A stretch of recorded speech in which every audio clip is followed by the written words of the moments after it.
Bonjour, dans cette vidéo, nous allons nous intéresser à la formule de calcul des combinaisons. Pour commencer, rappelons-nous la formule de calcul des arrangements sans répétition. Soit une urne contenant 5 boules identifiées A, B, C, D et E. De combien de manières peut-on tirer successivement, c'est-à-dire en tenant compte de l'ordre de tirage, 3 boules de l'urne sans remise. Pour la première boule tirée, nous avons 5 possibilités A, B, C, D ou E. Pour le deuxième tirage, pour chaque choix obtenu au premier tirage, il y a 4 tirages possibles. Nous avons donc 5 fois 4 possibilités en tout. Enfin, au troisième tirage, il reste seulement 3 boules dans l'urne, donc 3 tirages possibles. Cela nous donne donc 5 fois 4 fois 3 égale 60 arrangements. Il y a donc 60 arrangements de 3 lettres prises parmi 5 en tenant compte de l'ordre. En tenant compte de l'ordre, l'arrangement CAB est bien différent de l'arrangement ABC.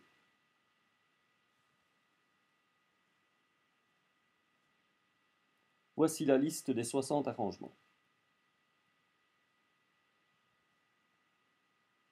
Regardons maintenant la formule. Pour calculer A, 5, 3, nous faisons 5 fois 4 fois 3 égale à 60. La formule générale peut donc s'écrire comme suit. Ou encore, pour A, 5, 3, factoriel de 5 divisé par factoriel de 5.3, c'est-à-dire factoriel de 2. La formule générale est donc n factoriel divisé par n-p factoriel. Après ce petit rappel, regardons maintenant la formule des combinaisons. La même urne contient les 5 boules A, B, C, D et E. De combien de manières peut-on tirer 3 boules sans tenir compte de l'ordre? Puisqu'on ne tient pas compte de l'ordre, CAB est la même combinaison que ABC ou BCA, etc.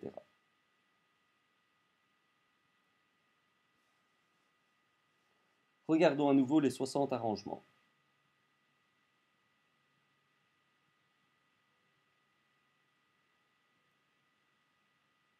Les 6 arrangements suivants correspondent à une seule combinaison, composée des 3 lettres A, B et C. Une combinaison correspond donc à 6 arrangements différents. Le nombre de combinaisons est alors 60 divisé par 6, c'est-à-dire 10. Voici la liste des combinaisons.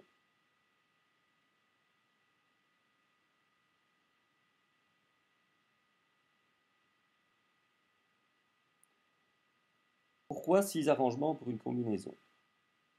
Le 6 correspond aux permutations de 3 lettres, qui est égal à factoriel de 3, qui est égal à 6. On peut donc calculer la combinaison C5-3 en divisant A5-3 par 3 factoriels. De manière générale, on divise ANP par P factoriel, ce qui donne N factoriel divisé par N-P factoriel fois P factoriel. Un petit calcul, calculons C10-3.